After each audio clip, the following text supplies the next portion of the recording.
Bonjour à tous, bienvenue dans la grâce du Seigneur. J'espère que vous allez bien, que vous avez passé une très bonne semaine. Nous sommes ici devant Dieu par sa grâce, amen. Si ce n'est pas sa grâce, nous ne pouvons pas exister et nous ne pouvons pas vivre. Et nous ne méritons pas son amour, sa grâce, mais le Seigneur nous l'offre sans condition, amen.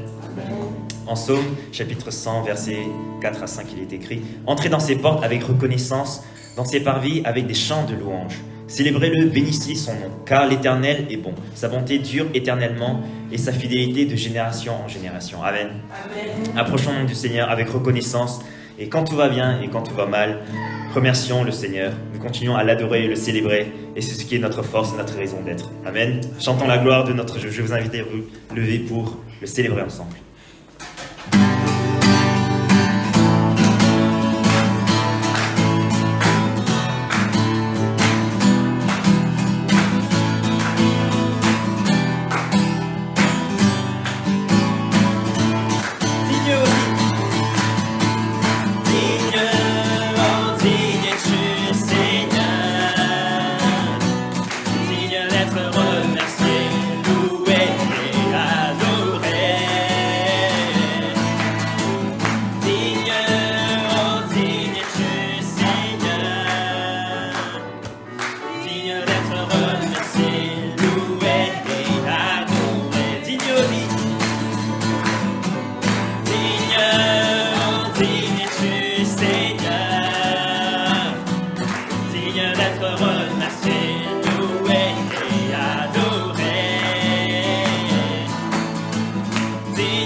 Et rien ne peut nous séparer. Alors souviens-toi,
toutes tes promesses.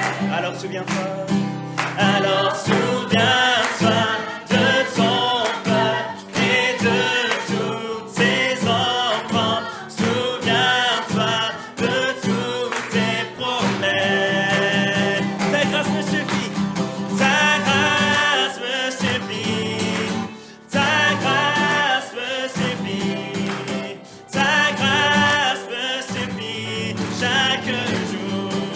Ta grâce me suffit, ta grâce me suffit, ta grâce me suffit, ta grâce me suffit chaque jour, chaque jour, chaque jour. Alléluia, acclame le Seigneur, ta grâce me suffit.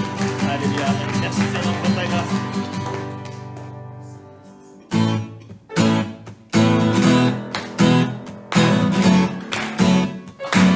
En toute circonstance, nous louons le Seigneur. Amen.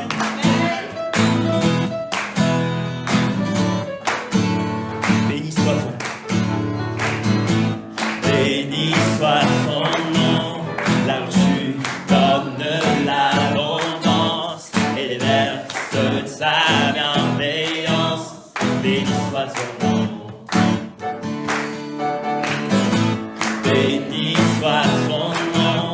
Quand ma vie traverse un désert, quand je marche en terre inconnue, béni soit ton nom. Tes bienfaits font naître, tes bienfaits font naître en moi des chants de louange. Et même au cœur de l'année, Seigneur, je redis, béni soit le nom, béni soit le nom du Seigneur, béni soit ton nom, béni soit le nom du Seigneur, béni soit ton nom glorieux, béni soit ton nom, béni soit ton nom, quand ce noir brille le soleil, quand la vie semble me saouler, béni soit ton nom. Béni soit son nom, sur la route semée de souffrance, si m'en coule d'offrir ma louange, béni soit ton nom. Tes bienfaits font naître en moi, tes bienfaits font naître en moi des chants de louange, et même au cœur de la nuit, Seigneur, je béni soit le nom. Béni soit le nom du Seigneur, béni soit ton nom, béni soit le nom du Seigneur, béni soit ton nom, glorieux, béni soit le nom, béni soit le nom du Seigneur, béni soit ton nom à jamais, béni soit le nom du Seigneur, béni soit ton nom glorieux. Tu donnes et tu reprends. Tu donnes et tu reprends. Mon cœur choisit de dire, béni soit ton nom. Tu donnes et tu reprends. Tu donnes et tu reprends. Mon cœur choisit de dire, béni soit ton. Tu donnes et tu reprends. Tu donnes et tu reprends. Tu donnes et tu reprends. Mon cœur choisit de dire. Cœur choisit de dire. Oh, béni soit ton. Tu donnes et tu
son nom.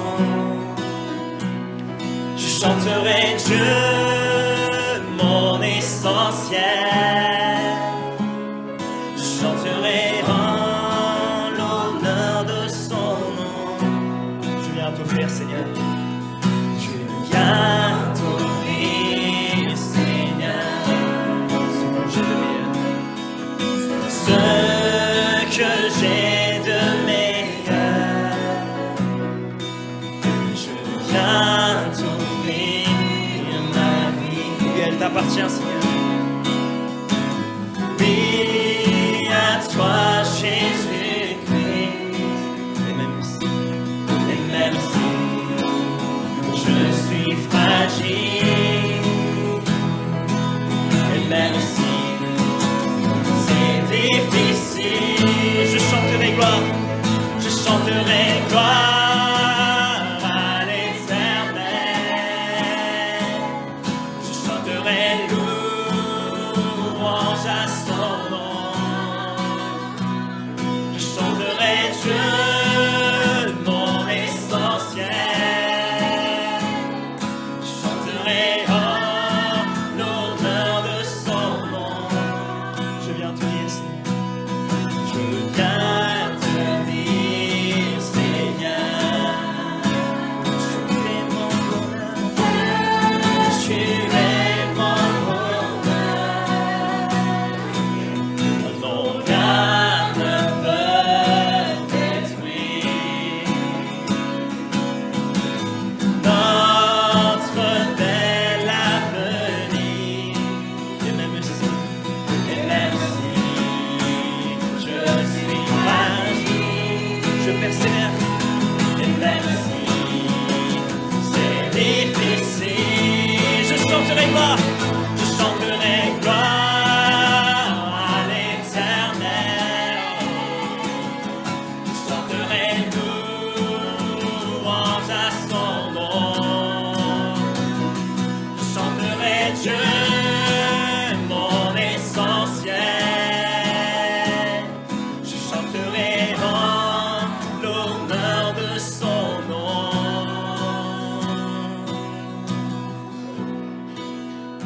Toute ma vie, je dirai que tu as donné ta vie. Toute ma vie, je dirai que tu as payé le prix. Toute ma vie, je redirai que je ne vis que pour lui. Je chanterai gloire, je chanterai gloire à l'Éternel. Je chanterai louange à son nom. Je chanterai Dieu, mon essentiel. Je chanterai en l'honneur de son nom, de son nom.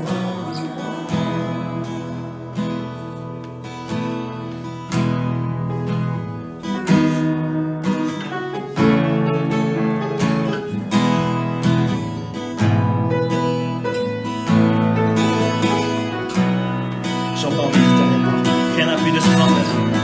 Rien n'a plus de splendeur que l'éclat de ton amour. Il n'y a point d'ombre en ta présence qui peut vraiment oser se tenir devant le trône, devant ta face éternelle. C'est par ta grâce, c'est par ta grâce, et c'est par ton sang, ô Jésus, que je viens. J'élève un chant, j'élève un chant comme une offrande vers toi, mon roi. Nul ne mérite ces louanges ici-bas.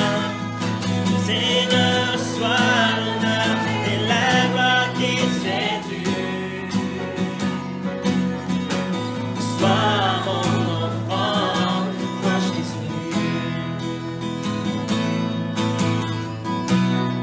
de splendeur. Et on a plus de splendeur que l'éclat de ton amour. Il n'y a point trop dans ta présence qui peut vraiment oser se tenir devant le trône, devant ta face, ô Éternel. Et c'est par ta grâce, c'est par ta grâce, c'est par ton sang, ô Jésus, que je viens. J'élève un chant comme une offrande vers toi, mon roi. Nul ne mérite ses louanges ici-bas. Seigneur, reçois mon âme et la gloire qui t'est due. Reçois mon offrande, ô Jésus. J'élève un chant comme une offrande vers toi, mon roi. Nul ne mérite ses louanges ici-bas. Seigneur, reçois l'honneur et la gloire qui t'est due. Reçois mon offrande, ô Jésus. Reçois mon offrande. Reçois mon offrande, ô Jésus. Reçois mon offrande. Reçois mon offrande, ô Jésus. Il leur dit aussi une parabole. Personne ne déchire un morceau de tissu d'un habit neuf pour le mettre en un vieil habit. Sinon, il déchire l'habit neuf et le morceau qu'il en a pris n'est pas assorti avec le vieux.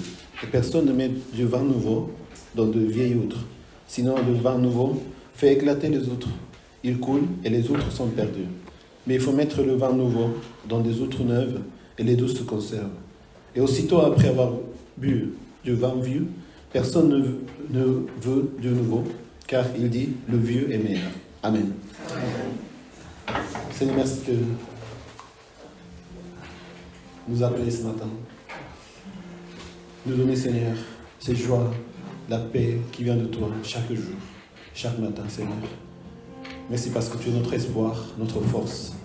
Et quand nous sommes ensemble, nous retrouvons la force en ayant la communion fraternelle que tu as mis dans notre cœur. De voir chaque frère et sœur, chaque personne, Seigneur, dans ta maison. Et que nous ayons vraiment l'espoir en toi. Seigneur, merci pour l'espoir. Merci pour la louange. Merci, Seigneur, pour la foi que tu nous donnes, Seigneur, comme une grâce. Seigneur, manifeste-toi. Agis parmi nous. Agis dans notre vie, chaque jour, chaque instant. Et en ce moment, Seigneur, reçois la gloire à travers notre culte, à travers notre vie même, Seigneur. Merci. J'ai prié au nom de Jésus-Christ. Amen.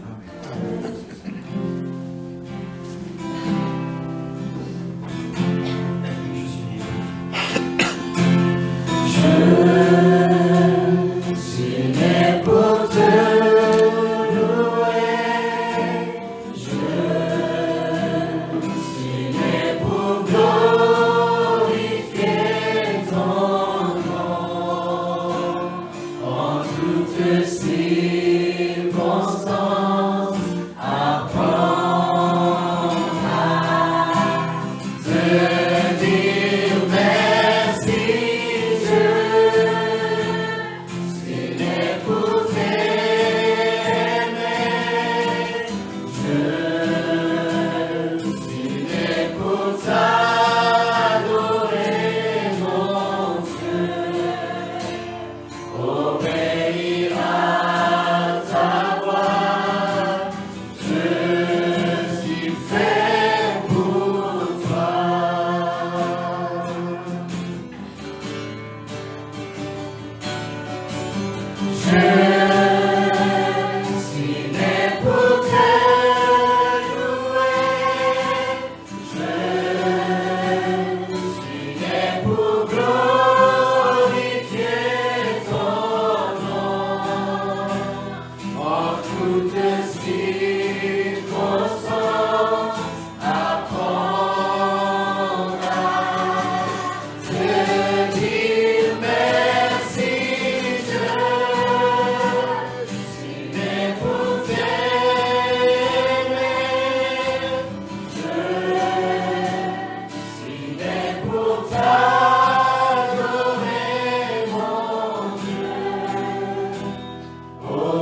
Seigneur, nous voulons t'aimer, nous voulons te glorifier. Même si parfois nous nous trompons et parfois nous sommes tellement faibles. Et parfois nous allons désobéir ta parole. Mais Seigneur, merci pour ta patience envers nous. Merci pour ta compassion, ta grâce qui coule chaque jour. Mais Seigneur, ce matin, nous voulons, Seigneur, te glorifier. Amen. Merci de nous avoir acceptés. Merci de nous accepter toujours, parce que tu nous accepteras toujours, Seigneur. Mais que nous puissions avoir ce cœur de vraiment sincère, de dire, Seigneur, nous vivons pour toi, nous sommes là pour toi. Aide-nous, Seigneur, à que nous puissions te glorifier à travers notre vie, Seigneur. Prends, Seigneur, plaisir de nous et reçois la gloire ce matin. Prions ensemble. Alléluia, Seigneur. Merci, reçois la gloire de notre vie. Merci, Seigneur, reçois l'amour de notre cœur envers toi, Seigneur. Parce que tu es notre vie, notre Seigneur. Parce que tu es, Seigneur, notre roi. Parce que tu es le seul, Seigneur, qui mérite, Seigneur, notre vie. Tu es le seul qui mérite, Seigneur, la vie de chacun de nous, Seigneur. Seigneur, nous respirons, nous vivons pour toi, nous souffrons pour toi, Seigneur. Et nous souffrons même pour toi, Seigneur, parce que tu es notre maître, tu es notre roi, Seigneur. Tu es le maître de l'univers. Tu es le maître de toute chose, Seigneur. C'est toi seul qui es digne, Seigneur. Voilà, Seigneur.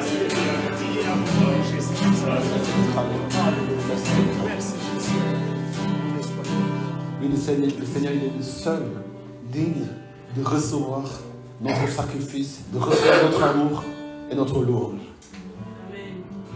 C'est l'Église, notre vie même, doit être centrée en Jésus-Christ. Amen. Amen. Nous sommes ensemble, nous sommes en communion fraternelle. Mais au centre de nos relations, au centre de notre vie même, de cette Église, c'est le Seigneur Jésus-Christ. Pour cela, nous sommes venus ici ce matin. Peu importe les circonstances, peu importe des fois nos sentiments qui peuvent partir d'un jour à l'autre, changer de matin au soir. Mais ce qui compte pour nous, c'est que notre vie sert à glorifier le Seigneur. Servir le nom de Jésus-Christ. Seigneur, tu es le seul digne. Merci de nous avoir envoyé des frères et sœurs. Merci de nous avoir donné, Seigneur, tes serviteurs qui nous ont conduits vers toi, Seigneur. Mais que c'est toi qui s'élève et nous, Seigneur, nous voulons vraiment nous abaisser, descendre. Seigneur, ton nom soit glorifié ce matin dans notre vie, dans cette église, Seigneur. Seigneur, continue à t'élever, Seigneur, parmi nous. Reçois la louange dans notre cœur. Prions ensemble. Alléluia, merci Seigneur, c'est toi, Seigneur, c'est toi le centre de l'univers, c'est toi le centre de l'univers, c'est toi le centre de notre vie, Seigneur. Sois la gloire, c'est toi le seul qui soit la louange, Seigneur. Tu es le seul, parce que tu es là parmi nous, tu es, Seigneur, notre Dieu, c'est ton Père, nous avons la paix en toi.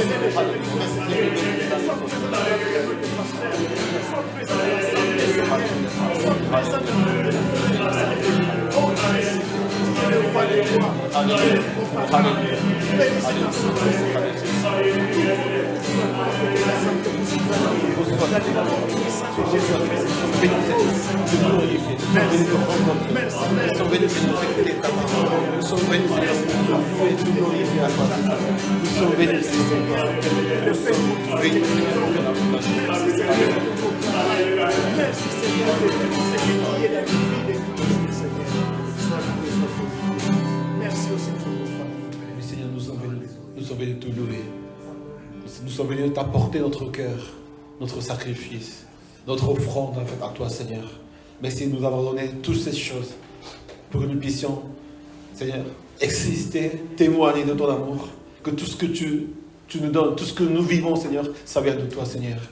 Merci également pour les frères et sœurs, parce que nous pouvons, Seigneur, nous encourager, nous soutenir quand nous sommes affaiblis, quand nous avons perdu le courage, quand nous avons perdu, Seigneur, notre force. Grâce, Seigneur, à tes frères et sœurs, que tu nous as permis, que tu les as conduits parmi nous, Seigneur. Nous pouvons continuer à marcher ensemble, Seigneur. Merci pour la communion. Merci pour ton Église. Merci, Seigneur, pour tout ce que tu fais dans notre vie, Seigneur. J'ai prié au nom de Christ. Amen. Amen. Alléluia. Amen. Pour dire, saluer les amis, bienvenue dans la maison du Seigneur.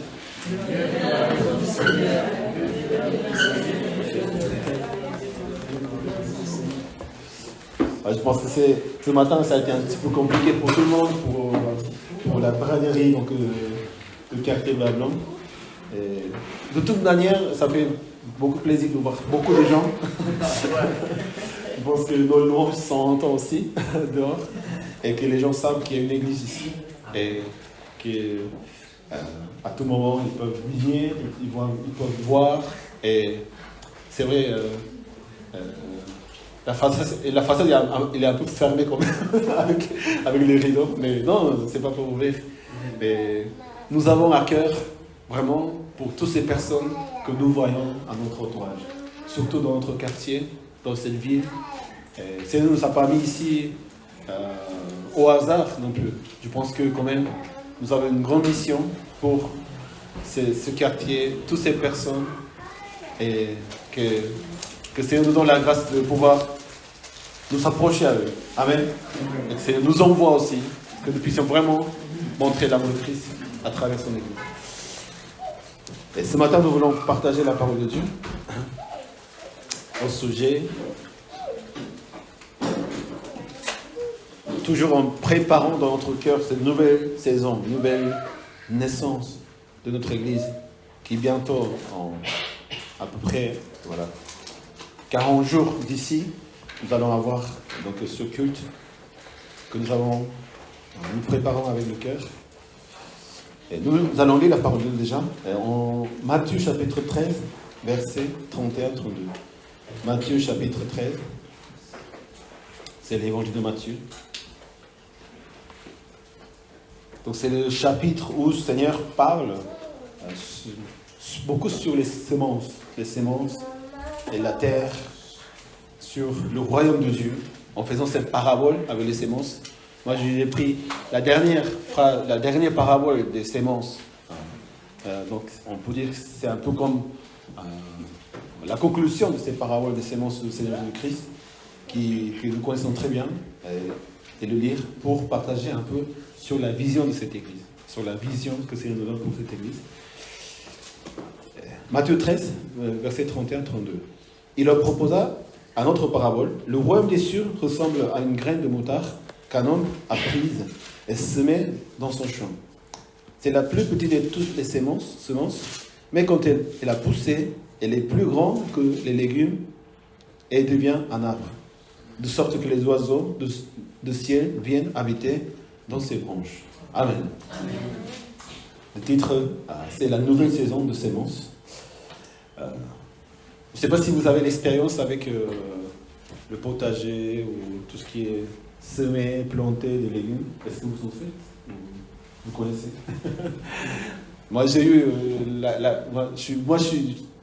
j'ai toujours vécu en ville depuis mon enfance. Donc, je sais qu'à l'époque, en Corée du Sud, c'était beaucoup la campagne. Mais c'est vrai que le pays a vraiment développé. Donc, je n'ai pas eu cette opportunité de vivre à la campagne. Donc, à chaque fois que mes parents, nos parents, ils parlent comme ils ont joué en campagne, comme ils ont vu la nature.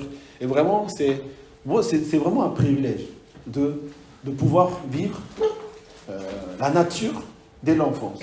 Jouer dans la nature, et aller chercher des légumes, des fruits, tout ça. Je ne sais pas si vous avez cette chance de connaître la campagne. Aujourd'hui, il y a la technologie, les enfants, voilà. C'est vrai aussi, il y a la question de la sécurité. Donc, mais avant, c'était la nature qu'on passait de temps dans l'enfance. Mais l'année dernière, donc, quand il y a eu le Covid, dans la ville où j'habitais à Marcombareux, la mairie distribuait un peu les terrains pour le potager. Donc, ma femme, qui adore les potagers, tout ce qui est terre, plantes. On a demandé le terrain, ils nous ont accordé parce que quelqu'un partait. Donc on a fait un potager. Et je vous avais aussi raconté cette histoire. Et vraiment, j'ai beaucoup appris sur tout ce qui est semer les choses. J'ai pu expérimenter comment il faut faire, comment il faut préparer. Et au début, c'était vraiment il n'y avait que des mauvaises herbes. Et moi, je ne savais pas qu'il fallait tout enlever. Mais c'était comme ça. Personne n'avait touché cette terre pendant 2-3 ans. Et quand on a dit, il y a un terrain pour nous. Donc on avait vu le terrain. Oui, merci. Alors, on a commencé à travailler sans savoir ce que ça veut dire. Mais on a fait que pendant 1 ou 2 mois, que arracher les mauvaises herbes, les plantes. Et des racines incroyables. Et tout le monde disait, comment vous faites ça? Parce que moi, je ne savais pas que c'était comme ça qu'on a commencé. Personne ne voulait démarrer parce que ça allait être un travail pénible. Mais on a quand même réussi, on a quand même fait. On a fait des tomates, on a fait des légumes, on a fait pas mal de choses. Et ça a été vraiment une souffrance. Ça a été vraiment fatigant. Après, c'est vrai qu'on n'a plus le temps de faire, donc on a arrêté. Mais il arrive qu'après l'été, après le printemps, après l'automne, où il y a la récolte, je pense que c'est aussi ce moment, après il faut préparer la semence de l'année prochaine, de l'année d'après, pour l'été. Parce que si on laisse jusqu'à l'été ou jusqu'au printemps pour s'aimer, on laisse la terre de cette façon, la terre elle ne va pas être prête, elle sera difficile à travailler. En hiver, c'est impossible parce que la terre elle devient très très dure. Donc dès qu'on récolte, on commence à travailler la terre pour préparer, pour que les mauvaises herbes ne viennent pas, pour vraiment être tout prêt pour mettre les semences en printemps. Je pense que notre Église, cette année, c'est une année exceptionnelle. C'est une année exceptionnelle. Ce n'est pas une année comme toutes les années différentes. C'est vrai, chaque année est spéciale, chaque année est particulière. Nous allons, chaque année, le Seigneur nous conduit, nous montre, avec de différents slogans, différentes choses qui arrivent à l'Église. Mais quand même, cette année, c'est une année très, très, très spéciale, particulière, bénie et incroyable pour cette Église. Amen. Parce qu'il y aura un grand changement. Parce qu'il y aura quelque chose que le Seigneur est en train de faire réaliser, alors que moi-même, même au mois de janvier, février, mars, ce n'était pas planifié du tout dans la pensée. Parce que à partir de demain, nous allons commencer les 42 jeûnes en chaîne. Et déjà, je peux faire cette annonce parce que nous voulons préparer dans l'Église ensemble. L'Église ensemble, donc mettre dans la prière à Dieu pour 7 jours de 20 novembre, qu'on va déclarer, proclamer la nouvelle naissance de l'Église. Encore une fois, ce n'est pas la naissance de l'Église, c'est la nouvelle naissance. Parce que l'Église, elle existe déjà. Elle est bien comme nous sommes aujourd'hui. Mais Dieu nous a permis de vivre et de nous mettre en relation avec une autre Église, avec un pasteur, avec des frères et sœurs qui veulent soutenir notre Église, qui veulent soutenir l'île, la ville de l'île, qui veulent soutenir la France, qui ont à cœur de soutenir l'Europe, en quelque sorte. Et trouver ce soutien, que c'est quand même, c'est une grâce de Dieu. Amen. C'est une grâce de Dieu. Et puisqu'elle est importante, nous voulons vraiment préparer en priant les 42 jours. Qu'est-ce que le Seigneur prévoit pour nous? De vraiment écouter la voix du Seigneur. Et nous, en même temps, de demander à Dieu, Seigneur, moi j'aimerais que l'Église soit de cette façon. Moi j'aimerais que dans l'Église, il y aurait certaines choses qu'aujourd'hui, nous ne l'avons pas. Parce que nous n'avons pas pu l'organiser, nous n'avons pas y pensé. Mais pendant les 40 jours, vous serez en communication avec le Seigneur. Moi-même. Et le Seigneur vous inspirera dans votre cœur comment l'Église, comment vous voulez, Dieu vous demande, ou Dieu vous donne de dire, cette Église, elle sera comme ça, à travers toi, à travers les frères et sœurs. Il y aurait cette action qui doit se passer dans l'Église, et nous devons être à l'écoute de la voix du Seigneur pendant ces 42 jours. La 42 jours aussi, ce n'est pas simplement parce qu'il y a un événement qui arrive. On fait souvent ces 42 jours pour certaines choses importantes. Mais puisque cette année, c'est une saison vraiment différente. Et moi, je ne sais pas à ce que je m'attends non plus, parce que chaque mois, chaque semaine, il se passe des choses inattendues, imprévues, mais qui sont merveilleuses et qui sont bonnes, qui nous met vraiment l'espoir de dire, Seigneur, vous faites quelque chose avec nous. Amen. Amen. Seigneur, vous faites quelque chose avec nous. Et qui nous sommes? Qu'avons-nous pour que le Seigneur s'intéresse à nous?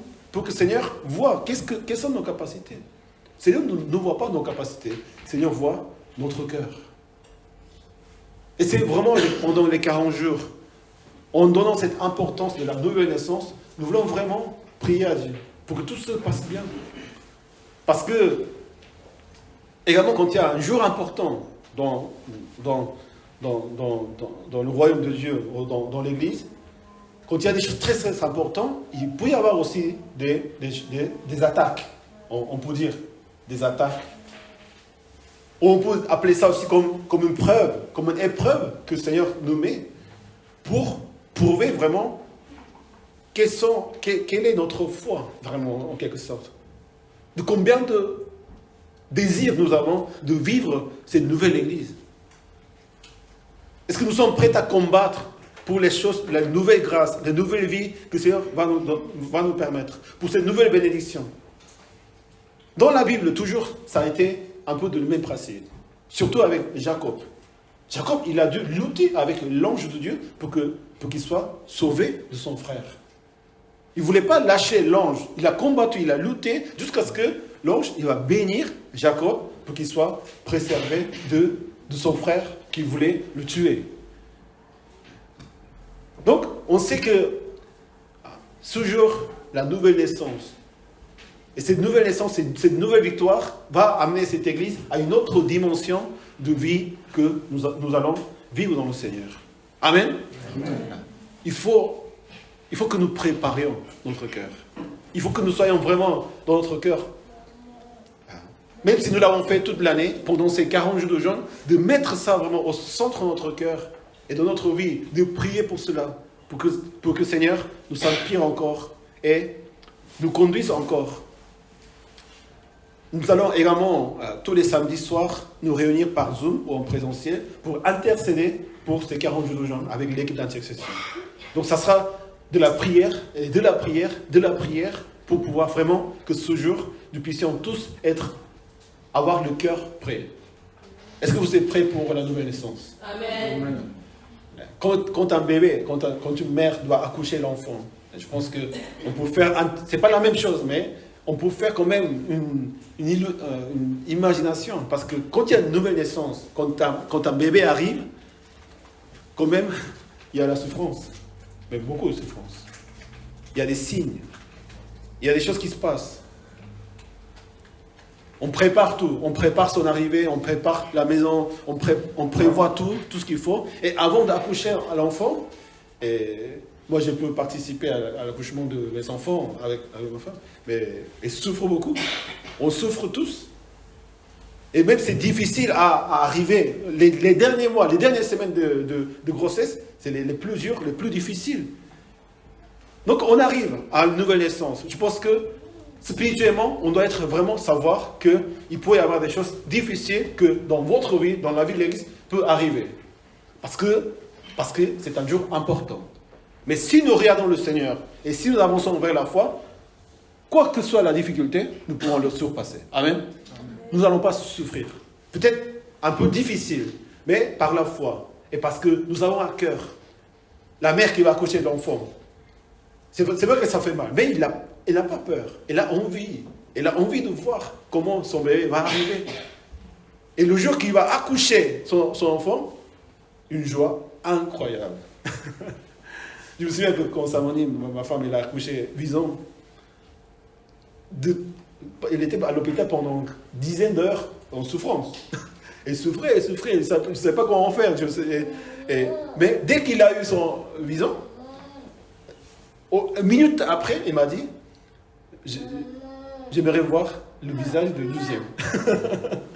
J'ai envie de voir le visage de sa sœur, c'est 11 ans, mais son petit frère. Elle a oublié d'une minute à l'autre toute la souffrance qu'elle a pendant 9 mois et pendant la nuit à l'hôpital qui était tellement difficile à supporter. C'est-à-dire il y aura une joie incroyable dans la vie de chacun. Amen. Amen. Mais il faut préparer. Ce n'est pas simplement la naissance de l'Église. Et c'est qui l'Église? C'est vous, c'est moi, c'est nous tous. Nous allons être nés à nouveau dans la nouvelle saison. Et nous voulons vraiment demander à Dieu. Moi, je veux personnellement demander à Dieu, Seigneur, je veux changer. Je sais que le Seigneur nous a fait marcher, tout va bien, mais Dieu veut changer, Seigneur. Quand j'étais au potager, donc il fallait préparer la terre, on avait tous les mauvaises herbes, incroyable, pendant 1 mois. Tout le monde vous voyait, comment vous faites. Après, sous la terre, il y a des cailloux, il y a des sacs plastiques, il y a des plastiques. Je ne sais pas qui a mis toutes ces choses-là. Il fallait tout enlever un par un. Et ça ne finissait pas. Chaque année, il fallait enlever des choses.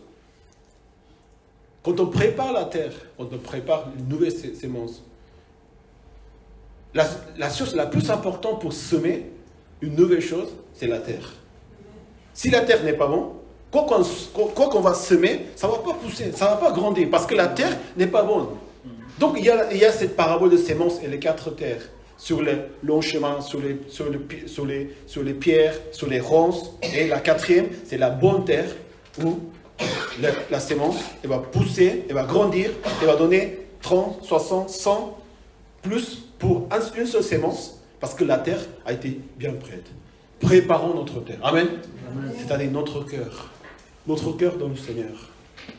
Il n'y a rien qui peut nous empêcher à préparer cette terre. Parce que Dieu est tellement bon. Dieu nous a conduits jusqu'à aujourd'hui. On n'est pas là d'un jour à l'autre. On est arrivé dans la grâce du Seigneur. C'est le Seigneur qui nous a choisis. C'est le Seigneur qui a choisi le plan de cette église pour que cette église arrive à cette nouvelle naissance. Mais moi, je ne peux pas l'empêcher. Mais moi, je ne suis pas vraiment... Mais il y a plus d'espoir que de la peur. Parce que Dieu sait que le Seigneur nous a secourus, nous a conduits et nous a donné cette nouvelle année pour que nous puissions vraiment avoir cette nouvelle naissance. Préparons dans la prière. Amen. Amen. Préparons notre terre dans la prière.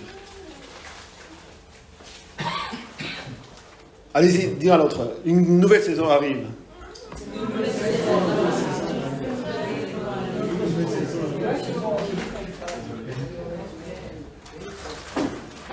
Le Seigneur dit,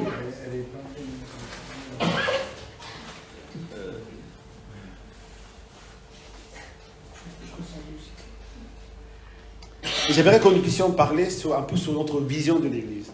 C'est-à-dire la vision, il y a ce qu'on appelle la mission. La mission, c'est ce qui est écrit dans les 3 évangiles, dans les 4 évangiles, à la conclusion. Allez donc, faites de toutes les nations des disciples, baptisez-les au nom de Père, de Fils, Saint-Esprit, enseignez-leur à mettre en pratique tout ce que je vous ai prescrit. Et je serai avec vous tous les jours jusqu'à la fin du monde. On marque, puis il leur dit, allez dans le monde entier, proclamer la bonne nouvelle à toute la création.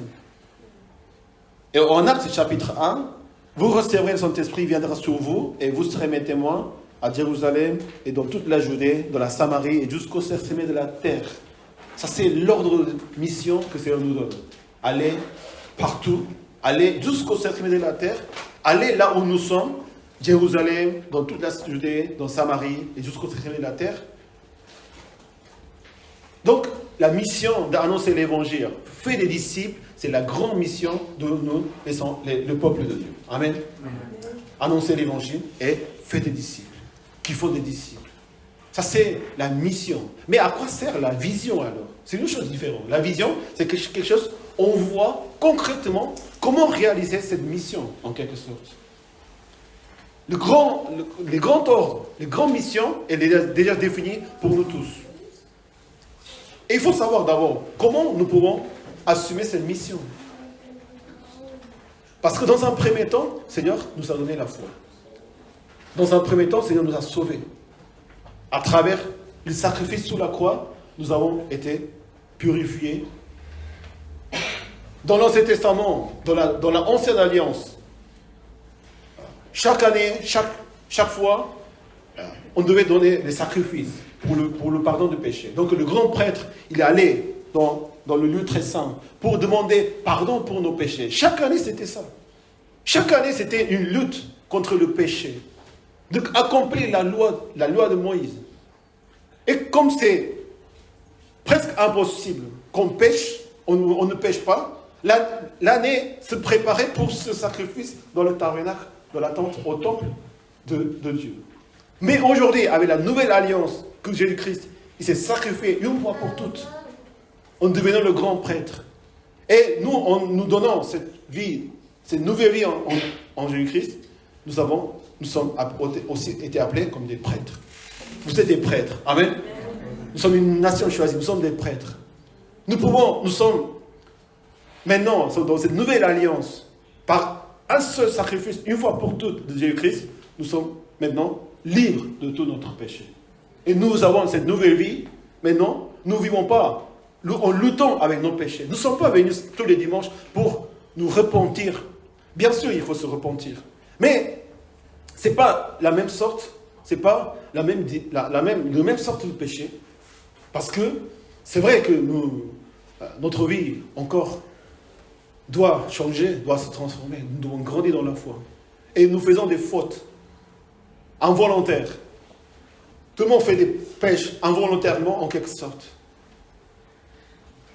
Mais on sait au moins qu'on pêche. Donc on peut demander à Dieu directement de demander pardon à Jésus. Non seulement à l'église, chaque jour. Nous pouvons nous repentir, demander pardon à Dieu pour nos offenses, nos comportements, nos pensées. Mais Dieu sait aussi ça. Et ce n'est pas tellement grave parce que nous ne sommes pas esclaves du péché. Nous sommes les enfants de Dieu. Amen.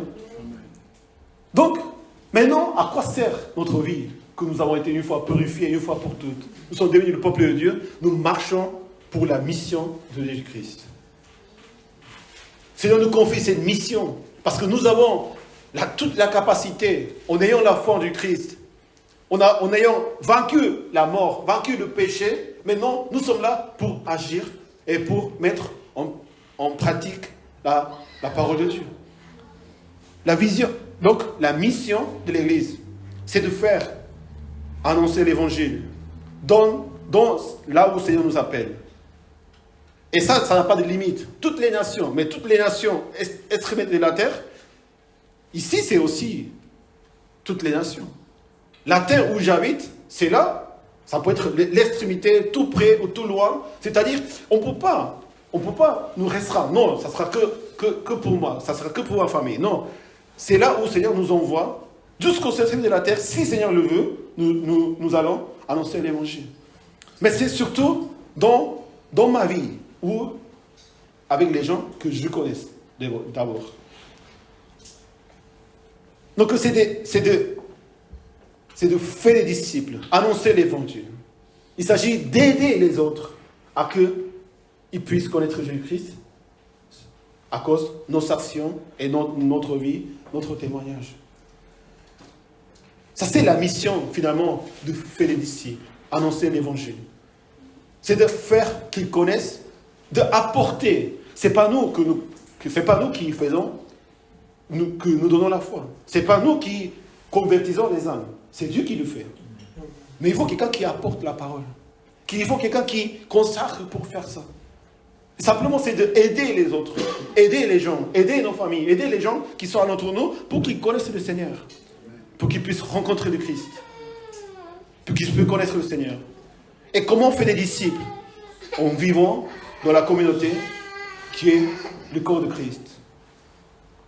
En vivant ensemble, nous faisons des disciples. Nous devenons des disciples en vivant dans la communauté du Seigneur qui est l'Église.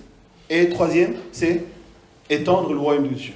Que chacun nous puissions être disciples et chacun nous puissions aussi partir avec ses missions de faire des disciples. Ça, c'est la mission de l'Église. Alors, c'est quoi la vision de l'Église? Maintenant, on parle de la vision. La vision, c'est comment concrétiser ces choses. Et où et comment. C'est beaucoup plus concret et précis. Notre vision de cette Église, c'est... D'abord, puisque nous sommes ici à Lille, de annoncer, proclamer la parole de Dieu, ici, dans cette ville de Lille. Comment? En étant une église déjà. Avant d'aller implanter des églises, en étant une église centrée en Christ, remplie de Saint-Esprit, et en devenant des responsables, des disciples de Christ dans l'église du Seigneur, et également en implantant des églises dans la ville où le Seigneur nous appelle. Pourquoi finalement l'église? Parce que dans l'église, nous annonçons, nous proclamons l'évangile. Dans l'église, nous faisons des disciples. Et nous croyons que c'est l'église qui doit prendre cette place pour annoncer l'évangile, pour faire venir les uns vers le Seigneur et de vivre la communion fraternelle. Comment vivre les Saint-Esprit? Quand on est ensemble, le Saint-Esprit agit parmi nous. Quand on est ensemble, le Seigneur nous montre des visions. Quand on est ensemble, nous sommes fortifiés. Pour cela que l'idée de implanter l'église, c'est la vision de cette église. Amen. Implanter une église. C'est-à-dire créer un corps de Christ. Mais cette année, c'est finalement la nouvelle essence. C'est que nous voulons commencer par ceci. Avant d'implanter une nouvelle église, avant de planter un autre, semer quelque chose d'autre, ce que nous sommes en train de faire, c'est de semer d'abord cette église. Pour qu'elle puisse être suffisamment capable de faire, implanter, semer, envoyer, planter d'autres églises, d'autres arbres, pour que les gens ils puissent connaître le Seigneur. Surtout en France, il y a une absence incroyable des églises évangéliques dans le pays entier. Donc la CNEF, le Conseil national des églises évangéliques en France, il s'essaie de faire la stratégie de multiplier les églises pour avoir une église pour chaque 10 000 habitants. Mais là, on est largement très très loin. Je pense que les statistiques font qu'il y a vraiment... Il faut vraiment que chaque église ait cette pensée d'implanter une église. À un moment qu'on a les moyens, c'est-à-dire physiques, personnels, financiers, que chaque église ait un but d'implanter une église. Si chaque église implante une église, ce temps, vraiment, ça raccourcit et la France peut être évangélisée à travers les églises qui seront implantées. Donc notre vision même, c'est d'abord implanter une église ici à Lille. Amen. Nous sommes en train d'implanter une église. Et on commence par celle-ci. Même si on existe déjà. Maintenant, nous partons avec cette base, avec cette église, pour pouvoir implanter une nouvelle église à Lille,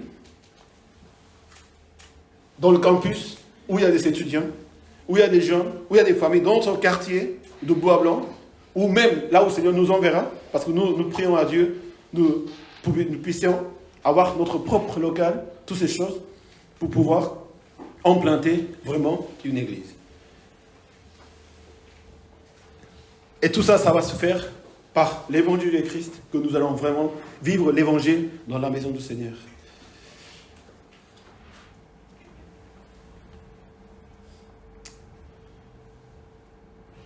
Voici, c'est la vision de cette église. En commençant par Lille, nous allons implanter, envoyer, aussi créer des églises à travers les serviteurs, à travers les disciples de Christ, à travers le corps de Christ. Dans cette parabole de sémences, il parle des graines de moutarde, toute petite, la plus petite de tous les semences. Mais ces semences, quand elle est semée dans le champ, maintenant, elle va commencer à pousser. La clé dans cette parabole, c'est être semé. La sémence, ça fait illusion à nous, à notre vie. On peut penser à notre vie ou même à celle de l'Église.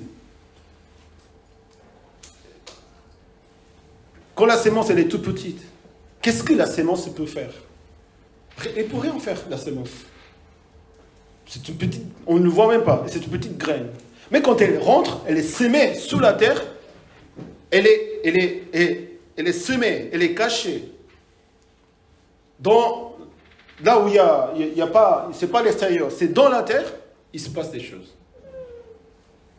C'est là que nous devons être sémés d'abord.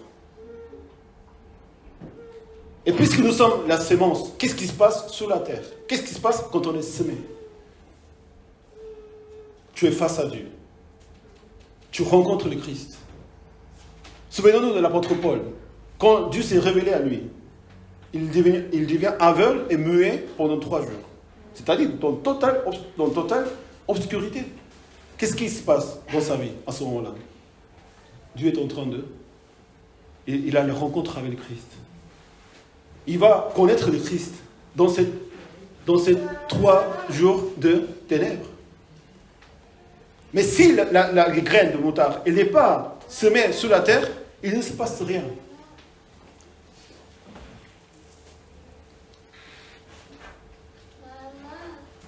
Et c'est toujours, il s'agit vraiment de petites semences.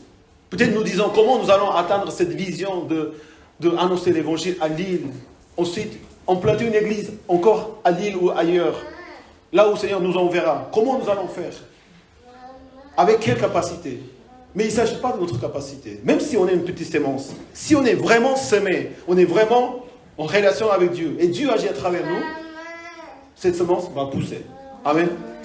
Elle va pousser, elle va grandir. Une fois qu'on est semé, qu'est-ce qui se passe? Elle pousse. Elle commence à grandir. L'église, on est semé. Chacun d'eux, nous, on est semé. Et qu'est-ce que le Seigneur fait? Nous forme en tant que disciples. Il nous fait pousser, il nous fait grandir. Souvent, on parle de la vision d'Ézéchiel, c'est-à-dire les sauces desséchées sur le camp. Toutes les sauces sont desséchées, il n'y a pas de vie. Mais quand le Saint-Esprit, il souffle, il vient sur eux, il se forme une grande armée. Ça, c'est comment Dieu va rétablir le peuple d'Israël quand il était en exil. Mais aujourd'hui, c'est pareil. Même si on est desséché, même s'il n'y a rien, si Dieu agit, son esprit agit parmi nous, nous renaissons à nouveau comme une armée de Dieu. Amen. Une armée puissante. Une armée que le Saint-Esprit conduit pour devenir le peuple de Dieu. Cette sémence signifie vraiment le début de la vie de l'Église, le début de notre naissance. C'est la clé vraiment pour pouvoir pousser et atteindre à la vision.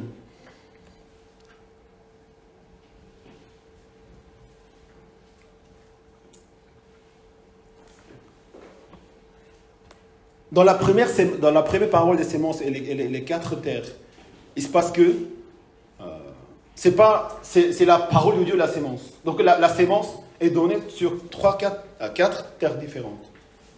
La première terre, c'est le long chemin. C'est-à-dire que la sémence, il n'a pas rentré sur le long chemin parce qu'elle était dure. Quelqu'un qui a écouté la parole de Dieu, mais il n'a pas compris. 12e terre, c'est les terres pierreuses.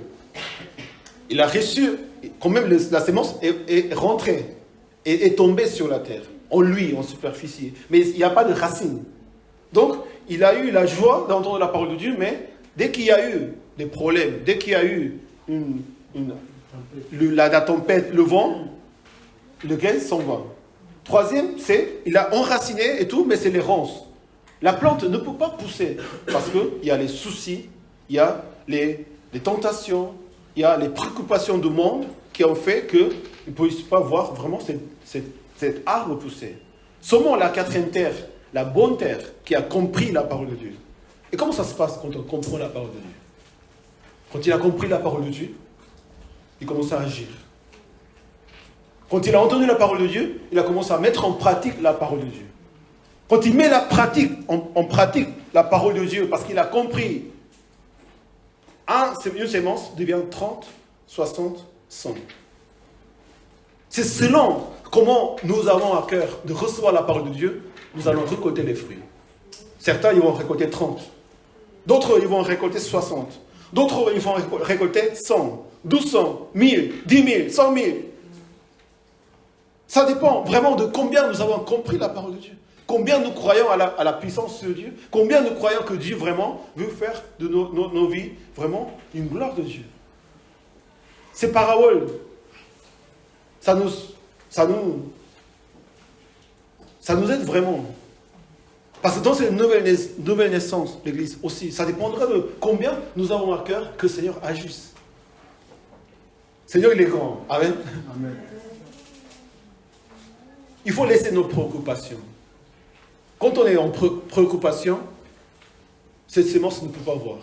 Si on commence à penser comment nous allons faire, qui va le faire, avec quels moyens nous allons faire, et souvent c'est la question d'argent, des personnes, de nos environnements. On est en souci par rapport à ça. Comment nous allons faire ça? Mais il faut y croire. Il faut semer, il faut dégager, il faut mettre en action. Quand tu mets en action ces choses, Dieu agit. Mais si on ne met pas en action, Dieu ne peut rien faire. Parce que c'est les préoccupations qui vont faire tomber, ne pas laisser pousser ces grands arbres. La première terre, c'est qu'il n'avait pas compris. Ça, c'est aussi quelque chose de très, très bizarre. Est-ce que vous ne comprenez pas la parole de Dieu? Ce n'est pas parce qu'on ne comprend pas la parole de Dieu qu'on ne met pas en pratique. Ce n'est pas parce qu'on ne comprend pas. La parole de Dieu n'est pas difficile. Si on est dans la voie du Seigneur, si on ne comprend pas, on prie à Dieu. On passe des jours et des nuits avec la parole de Dieu pour comprendre. Toute personne qui a essayé de comprendre la parole de Dieu, il la comprend. Amen. S'il n'a pas compris, parce qu'il ne veut pas comprendre, ou il n'a jamais essayé de comprendre la parole de Dieu. Si vous ne comprenez cette parabole de semence, lisez-le tous les jours, pendant une semaine, jusqu'à ce que vous compreniez. Son esprit se révèle à vous. Je veux connaître Jésus-Christ, mais je ne sais pas comment. J'ai trop de pensées, j'ai trop de choses. La terre, elle est compliquée. Peu importe. Tu continues à lire l'évangile de Christ. Tu continues à écouter l'évangile de Christ. Tu écoutes les témoignages de tes frères et sœurs. Tu essaies, tu pries à Dieu. Seigneur, je veux te connaître. Seigneur, je veux vraiment être à toi. Si on fait ce travail, si on continue à le faire, tu comprends finalement.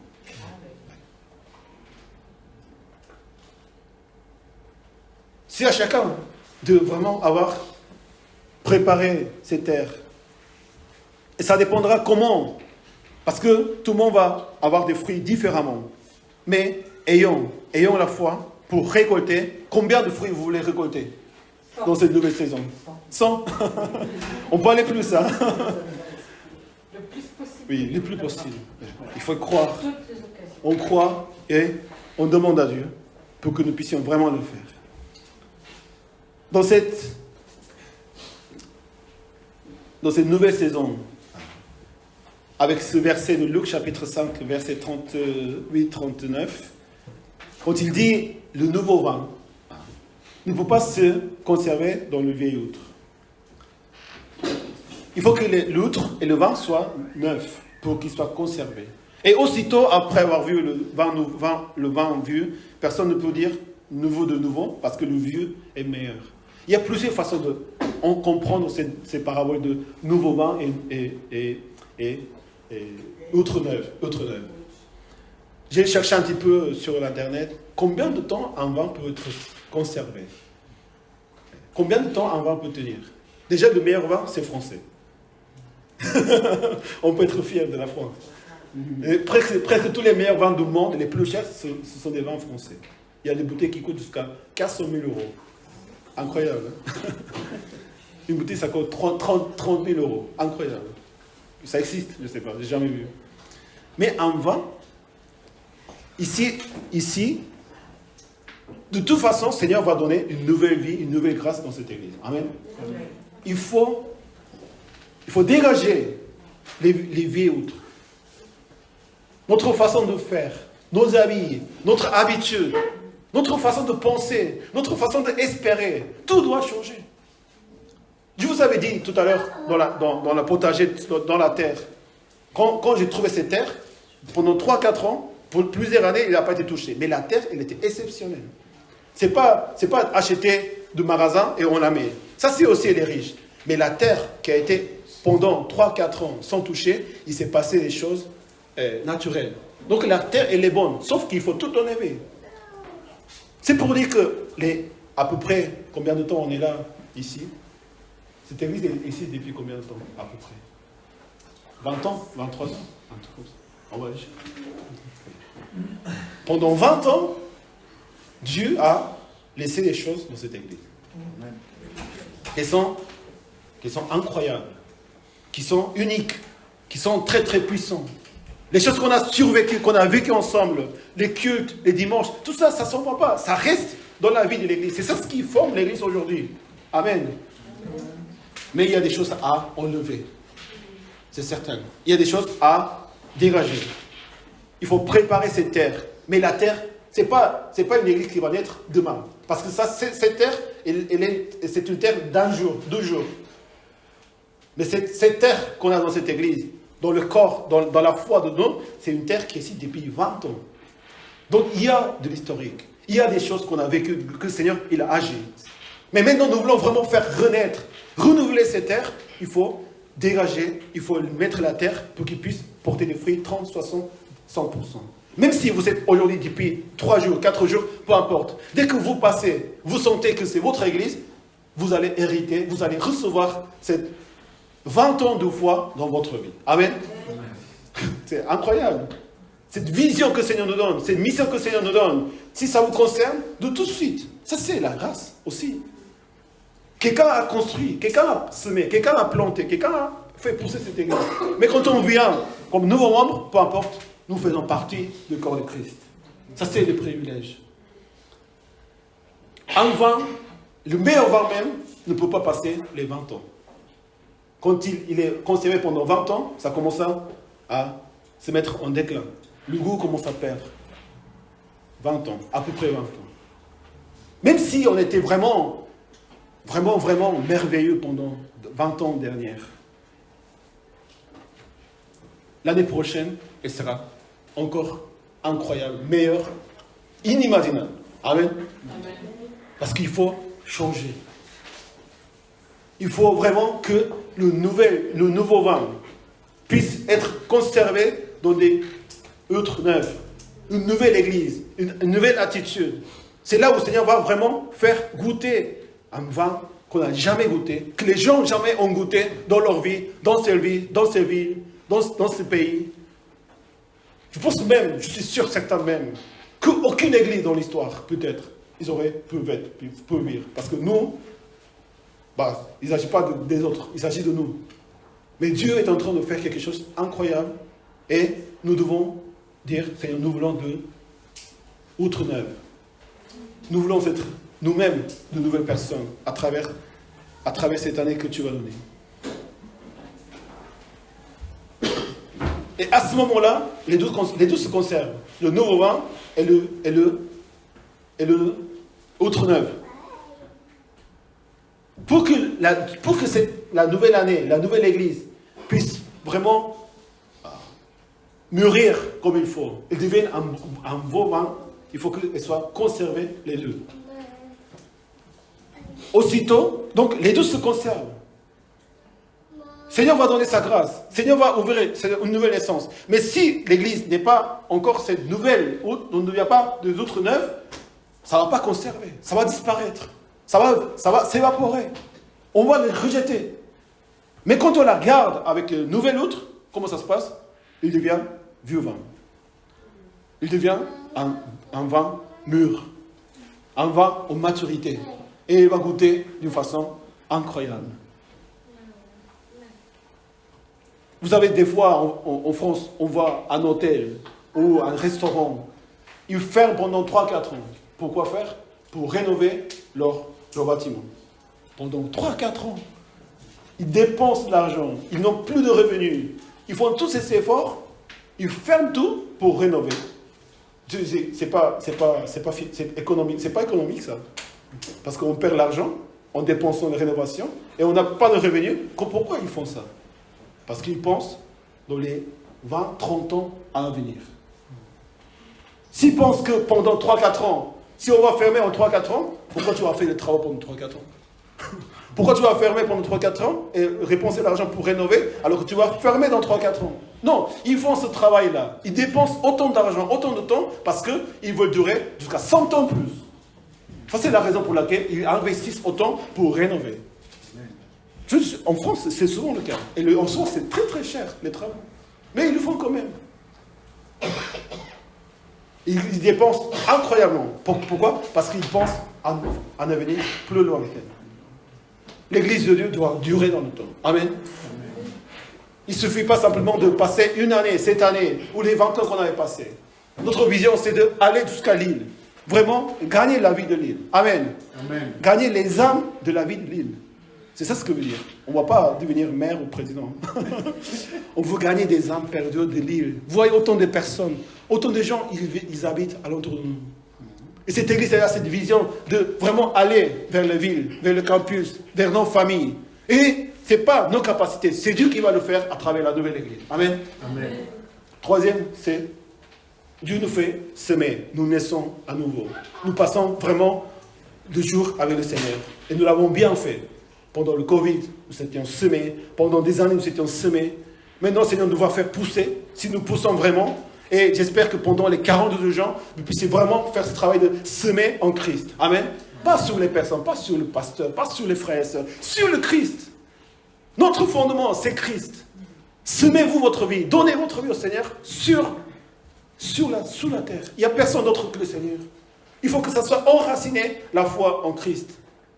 Et dans la nouvelle saison, Seigneur, nous faire pousser pour devenir un grand arbre. Les oiseaux viennent se reposer. Les âmes viennent se reposer.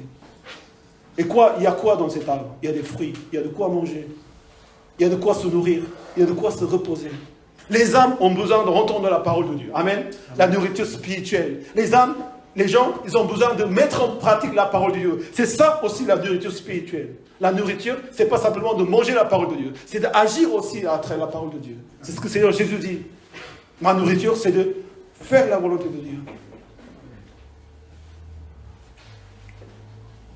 Et quand l'église, elle devient, les oiseaux, ils prennent le fruit. Ils mangent les fruits. Ils volent, ils s'envolent. Qu'est-ce qu'ils font? Du caca. Et qu'est-ce qu'il y a dans ce caca? Il y a des semences. Des oiseaux qui viennent dans cet arbre, ils vont partout. Et ils commencent à laisser des traces. Ils commencent à s'aimer. Ils deviennent aussi d'autres plantes, d'autres arbres incroyables que le Seigneur va faire à travers les personnes qui viendront dans l'église. Planter un arbre, implanter une église, semer une sémence, semer la foi. Il faut s'aimer la foi, notre foi d'abord, et que l'arbre continue à grandir. Vraiment, préparons cette nouvelle naissance. Amen. Amen. Une nouvelle naissance, avec les 20 ans de terre que nous avons dans notre vie, dans notre foi. Maintenant, une nouvelle étape, nous changeons.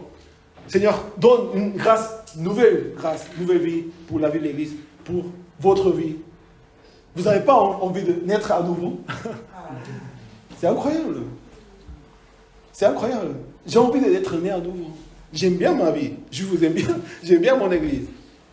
Mais je sais qu'il y a une nouvelle chose qui arrive, une nouvelle saison. Que Seigneur nous bénisse, Seigneur vous bénisse, et vraiment la vision de l'Église puisse vraiment porter les fruits à travers les frères et sœurs. Et vous savez vraiment, la force de l'Église, c'est que nous ayons cette vision pour nous.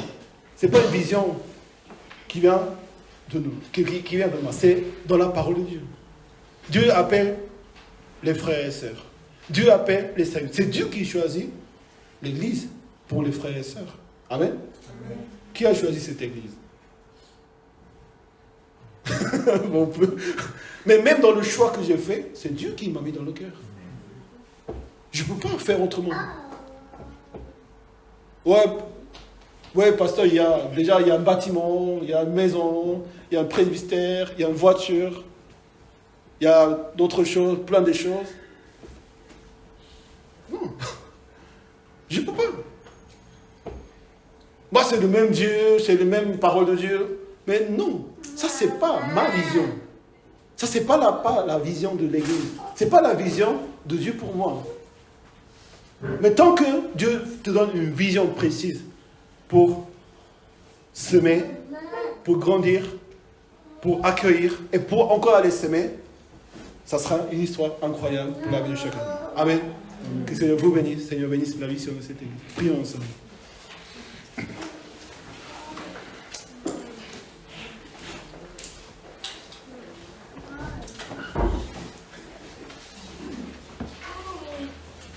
Donc la vision de cette église, c'est l'île. On va appeler l'île. Nous pensons à l'île, vraiment comme la vision de cette église. Et nous avons besoin de semer, vraiment, et faire pousser, grandir. Nous avons besoin aussi d'être implantés, plantés vraiment. Et dans le nouveau projet que le Seigneur nous donne dans l'église, nous allons prier à Dieu, nous allons demander à Dieu. C'est vrai que nous ne pouvons pas autrement. Il n'y a pas de moyen de le faire. Comment nous allons avoir notre propre bâtiment? Pourquoi c'est important? Parce que, quand même, on ne peut pas être toujours nomade. Il faut que ça soit chez moi. Ça soit là où je veux vraiment être. Si tout ça, ça doit finir, même dans 3, 4, 5 ans, 10 ans, peut-être, On n'est pas obligé. Je ne suis pas obligé d'acheter une maison pour moi, parce que je sais qu'un jour, je vais partir. Dans 40 ans, 50 ans, je vais partir. Bon, je peux le laisser à ma famille. Mais eux aussi, ils doivent un jour partir. Mais c'est bien, je pense qu'il en faut. Mais une église, c'est différent. Parce que l'église dure jusqu'au retour du Seigneur. C'est ça notre vision. Jusqu'à quand nous allons faire gagner cette ville de Lille? Il n'y a pas que Lille. À l'entour de Lille, il y a d'autres villes. Et Lille, c'est une des villes principales de la France. Et dans le nord, c'est la capitale du nord. Nous avons la Belgique. Nous avons tous ces pays. Comment faire? Il faut des semences. Le miracle de 5000 hommes, c'est un enfant qui a amené un repas pour lui. Il donne ce repas. Et qu'est-ce qui se passe? 5000 hommes, ils mangent. 4000 hommes mangent. Ça veut dire 20 000, 15 000 personnes. La sémence. Quand on donne ma sémence, quand je donne ma sémence, ma vie, mon cœur, tout, Seigneur, peut faire à travers la vie des uns des autres. Seigneur, bénis cette nouvelle saison. Nous voulons voir ta main, Seigneur, agir en nous. Nous voulons voir ta promesse s'accomplir. Seigneur nous a promis, amen. Seigneur nous a promis cette nouvelle église. En sortant du tunnel, maintenant, nous allons semer pour faire grandir la foi de l'église, l'église elle-même. Prions au Seigneur, Seigneur, aide-nous. Nous te prions, Seigneur. Donne-nous, Seigneur, les moyens. C'est toi qui nous donneras. Amen. C'est Dieu qui vous donnera les moyens. C'est Dieu qui nous donnera les moyens. Je sais que ça va arriver. Mais Seigneur nous invite à participer à ce projet. Pour que tu puisses dire un jour comment Dieu a agi dans ta vie. Comment Dieu a agi dans cette église. Je sais qu'on n'est pas riche. Même moi, je ne suis pas riche. Je n'ai pas quelqu'un qui me promet « Ouais, j'ai t'ai envoyé ça ». Non. J'ai encore quelque chose de meilleur. Dieu a promis dans mon cœur, dans cette église, dans le cœur de quelques personnes, une vision claire de cette église. Pendant les 42 jeûnes, voyons, dessinons cette vision dans notre cœur. Comment l'église va devenir pour pouvoir annoncer l'évangile. Fais des disciples ici à Lille et jusqu'au cercle de la terre. Seigneur, fais ton œuvre, agis parmi nous, Seigneur. Prions un instant ensemble pour dire à Dieu. Prions. Alléluia.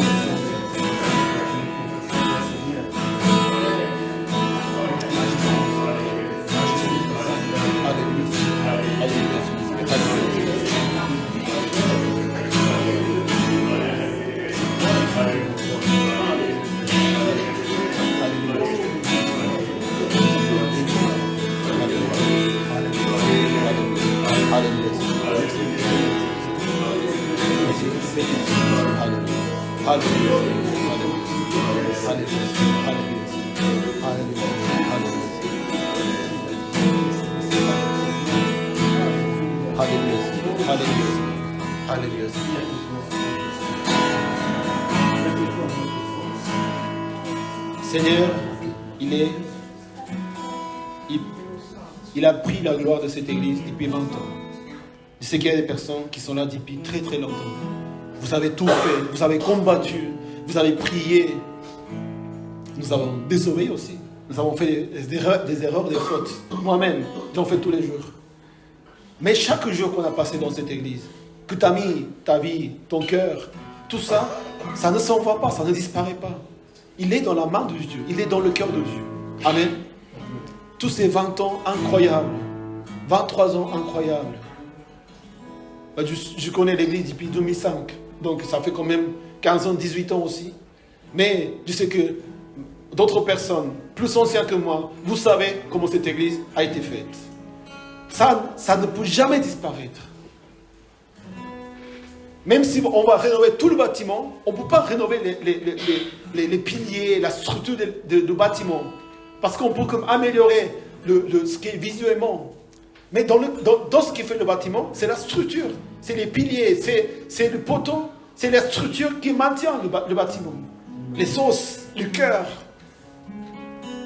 Le cœur ne disparaît pas. Mais Seigneur nous donne une nouvelle saison. Ayant tout ça, vous savez pourquoi nous allons avoir vraiment la victoire de la nouvelle saison? Parce qu'il y a eu ces 20 ans dans l'église qu'il y a eu dans l'histoire. Parce qu'il y a des personnes qui ont persévéré, qui ont lutté, qui restent les os de l'église, que la nouvelle église peut vraiment marcher dans la joie et dans le soutien, dans l'abri du Seigneur. Amen. C'est pas la même chose qu'une nouvelle église, avec de nouvelles personnes. Même si on a tout, même si on a tout ce qu'on veut, l'argent, le bâtiment, tout ça, c'est différent parce que ça c'est spirituel. C'est l'ADN que le Seigneur a constitué dans notre vie. De nouvelles générations aussi arrivent. D'autres personnes arrivent. Les oiseaux viennent. Là, l'église doit les accueillir. Nous devons les accueillir. Ce qui sont depuis longtemps, vous êtes là vraiment pour les accueillir. Merci pour l'accueil. Merci pour nous avoir accueillis. Vraiment, je remercie. Merci d'avoir m'accueilli comme pasteur. Merci d'avoir accueilli les frères et sœurs, pour qu'ils puissent vraiment vivre sa foi en Christ. De prier, de lutter, de vivre ensemble les choses. Et Seigneur voit toutes ces choses. Ce n'est pas la peine que je vous le dise. Mais Seigneur, vous construire avec ça, avec cette base, ces fondements d'une nouvelle église, une nouvelle essence. Amen. Seigneur, merci pour cette nouvelle essence. Fait que nous tous, nous puissions être nés à nouveau à travers cette nouvelle saison. Et que nous devenions maintenant une semence. Malgré que nous avons été vraiment un grand arbre depuis 20 ans, c'est le moment de devenir une semence. Avec le cœur humble, avec toute notre faiblesse. Oui, Seigneur, nous sommes faibles. Mais nous, en toi, Seigneur, nous sommes forts. Parce que c'est toi qui vas planter.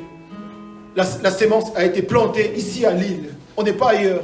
Dieu a choisi de semer dans son champ, dans la terre, nous appelons Lille. Maintenant, elle va pousser. Seigneur, bénis mes frères et sœurs. Bénis cette église. Bénis cette vie de Lille, qu'à travers cette église, Lille puisse vraiment connaître ton nom, connaître ton évangile. Amen. Prions pour la vie de Lille. Prions ensemble. Alléluia.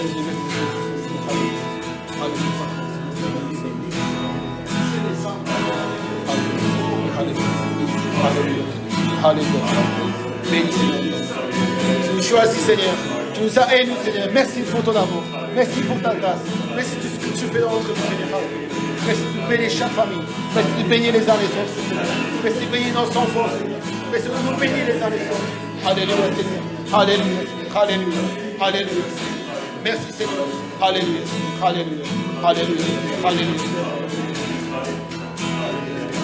Alléluia. Alléluia.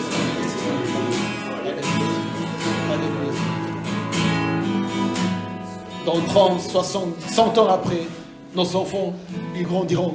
Nos enfants, ils auront hérité la foi de cette église. De l'église qui a existé depuis 20 ans, 25 ans. Mais une nouvelle saison arrive. Et encore, dans 20 ans, une nouvelle saison arrivera. Je ne sais pas comment Dieu va faire. Mais Dieu va bénir de génération en génération. Seigneur, bénis nos générations. Les nouvelles générations qui arrivent. Et nous devons préparer la terre. Préparons la terre. Amen. Préparons l'église pour les oiseaux, pour les âmes, pour nos enfants, les enfants de nos enfants qui vont arriver. Que dans ces maisons, nous proclamons la gloire, la victoire de Christ. Ce qu'on vous a prié, vous pouvez vous lever, nous allons prier ensemble. Seigneur, prions pour les frères et sœurs. Seigneur, que cette nouvelle naissance et ayons pendant ces 40 jours de jeûne, que nous prions ensemble les uns les autres. Prions ensemble. Alléluia.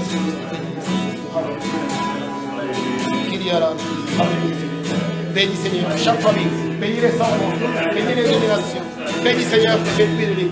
Seigneur, merci de bénir chaque famille. Nous te prions à ta Seigneur. La nouvelle saison arrive, Seigneur. Merci de semer, Seigneur, c'est dans nos vies, c'est dans notre foi, c'est dans l'église, Seigneur. Que les soit semé dans ta vie, Seigneur. Merci encore. Merci chaque jour. Merci chaque jour.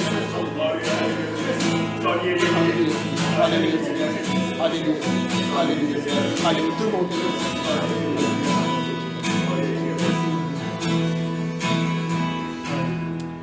Là, c'est les moments, vous pouvez prendre place, c'est les moments d'apporter nos offrandes au Seigneur, les dîmes et les offrandes, et louer le Seigneur ensemble.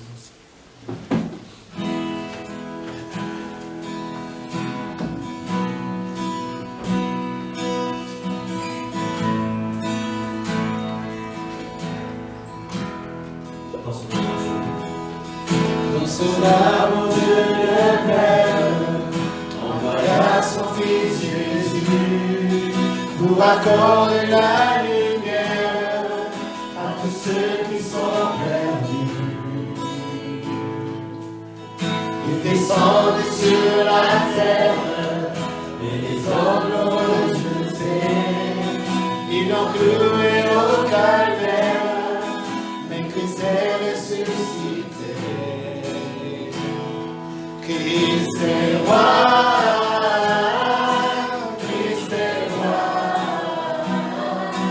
Christ est roi, des rois. Christ est roi, Christ est roi, Christ est roi, des rois. Les croyants de tous les âges portent son nom sur le cœur. Dans l'épreuve, il garde courage, car le Dieu est un sauveur.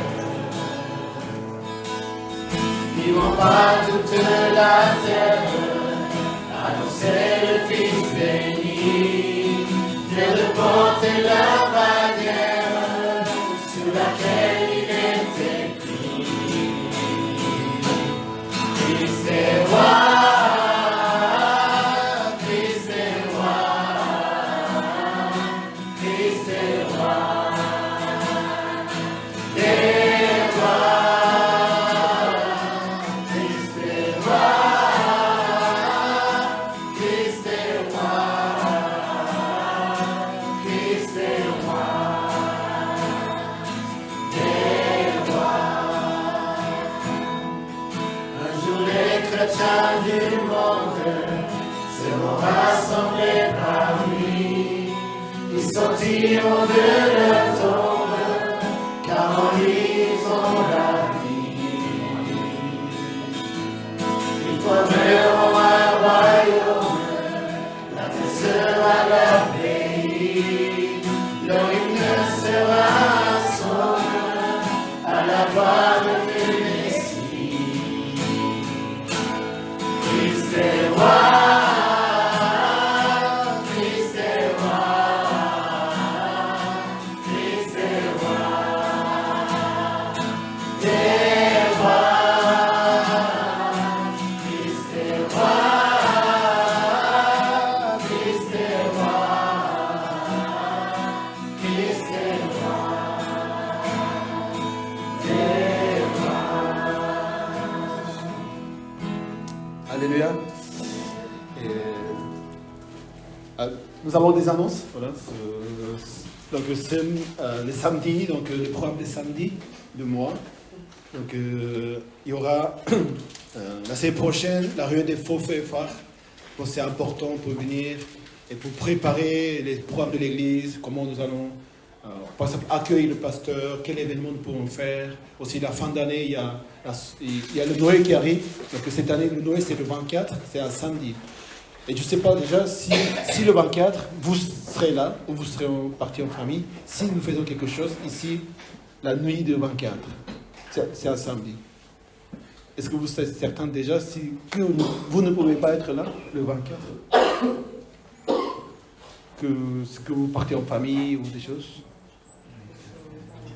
Parce que nous voulons faire une soirée Noël, parce que c'est Noël, donc c'est bien la naissance du Seigneur Jésus-Christ. Donc on fait quelque chose le samedi, et dimanche, le 25, nous allons manger ensemble, le repas. Donc ça c'est pour tout pareil, mais s'il y a vraiment l'impossibilité d'être le 24, on peut décaler ça le 17, par exemple. Mais si vous êtes là le 24, je pense que c'est mieux comme de le faire le jour même. Comme le jour même de l'anniversaire, on fait le jour même. Donc le 24, on n'a pas encore décidé, mais on est en train de faire des choses pour réfléchir. Et donc il y aura également, la semaine prochaine, nous allons afficher tous les programmes de l'église déjà fixés, les 3 rues de jeunes qui arrivent aussi, la fin d'année. Donc ça sera 28, 29, 30, tout sera affiché. Après aussi, j'aimerais que vous puissiez vous exprimer pour dire non, ça sera mieux à faire le 26, 27, 28 ou dans d'autres jours. Normalement, on commence le mercredi pour finir le vendredi, c'est aussi bien. Et le 31, c'est samedi. chacun dans sa famille.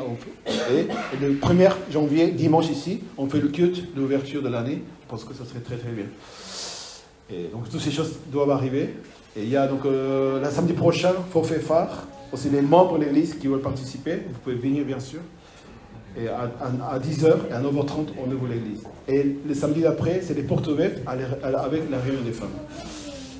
Et donc nous avons déjà dit, donc il y a ici l'affiche de calendrier. Si vous avez à cœur de prier avec l'église, je pense que même si, voilà, c'est bien de jeûner parce que c'est toujours important, mais même si vous ne jeûnez pas en complet jour ou quelque chose, et si vous avez à cœur de prier pour ces jours, mettez un jour votre nom, comme ça on pourra être tous ensemble dans l'idée que nous préparons pour ce jour qui est tellement spécial pour nous.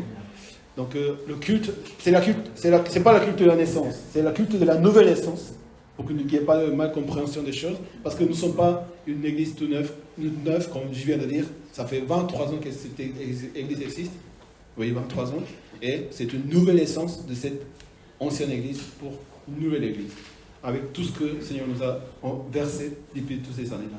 Donc dimanche 20. Et ça, on parle depuis cette année, donc on a à cœur de récolter 50 000 euros, parce que jusqu'en novembre 2023, puisque notre vision, c'est d'implanter une église. Et souvent, quand on va implanter une église, c'est pas que les gens, c'est aussi le bâtiment. Et aujourd'hui, nous avons déménagé vraiment partout, d'ici dans la métropole, Ouaska, Lille, Roubaix, et encore d'autres villes. Peut-être je ne connais pas toutes les villes que cette église a été, mais nous avons besoin de vraiment nous situer dans un lieu fixe et vraiment avoir nos propres locaux, pouvoir exploiter tous les jours pour pouvoir faire la vie de l'église, pour faire les choses. Et je pense 50 000 euros, bon, ça fait 5 000 par 10, 25 par 2500, 50 par 1000. Donc on peut faire plusieurs multiplications, mais déjà il y a des personnes qui versent sur le compte peu à peu, tous les mois, ou d'une seule fois, il y a tous les paiements possibles. Mais surtout demandez à Dieu, que Dieu vous donne dans le cœur, de combien vous voulez offrir à Dieu pour ce projet. Et si vous n'en avez pas, il faut demander à Dieu.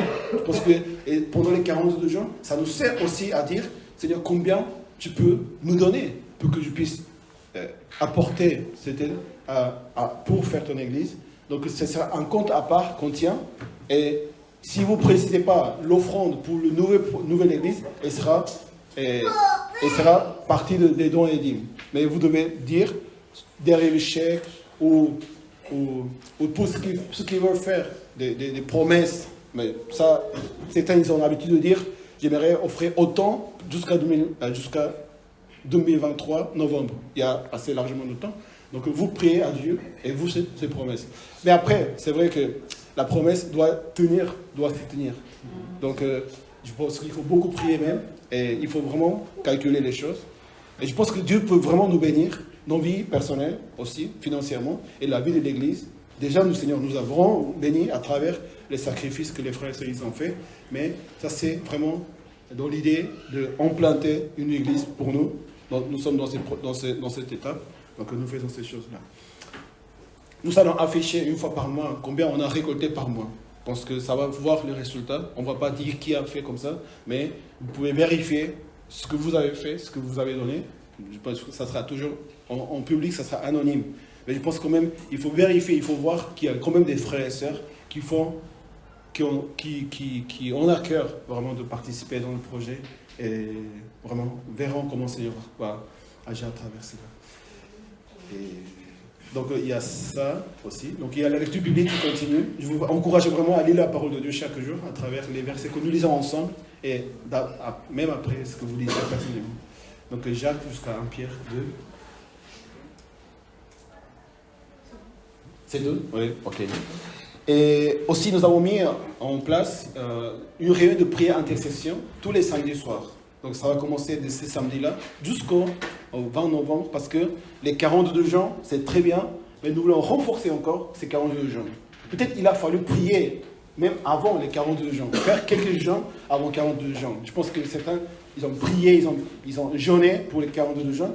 Mais pendant les 42 jeûnes, tous les samedis soirs à 21h, nous allons nous réunir d'abord par Zoom, tous ceux qui veulent venir faire partie de l'équipe d'intercession, pour prier pour le culte dimanche, pour le prier pour chaque membre de l'Église, pour prier pour chaque famille, parce que c'est une période importante. Donc nous voulons vraiment que nous ayons ensemble le cœur et que le Seigneur nous garde, nous protège aussi en même temps. Donc c'est Sonia on va envoyer un email à tout le monde pour avoir l'accès avec le lien de Zoom. Les samedis 21h, donc vous pouvez participer, vous pouvez prier. Moi j'y serai aussi, donc nous allons prier. Je pense que la sémence sous la terre, c'est la prière. Vraiment, on entend la voix du Seigneur, parce que quand on est semé, on ne voit pas à l'extérieur, on ne voit pas la tempête, quoi qu'il arrive, on est protégé. Donc c'est ça vraiment l'idée. Et même le vin, quand on est conservé dans la bouteille, il est sous la cave. Donc la cave, c'est calme. La cave, c'est noir. La cave, il n'y a pas de bruit. C'est là vraiment où il se passe des choses. Je pense que la prière doit vraiment nous aider à semer vraiment notre vie dans le Seigneur. Prions pour préparer cette nouvelle naissance. Amen.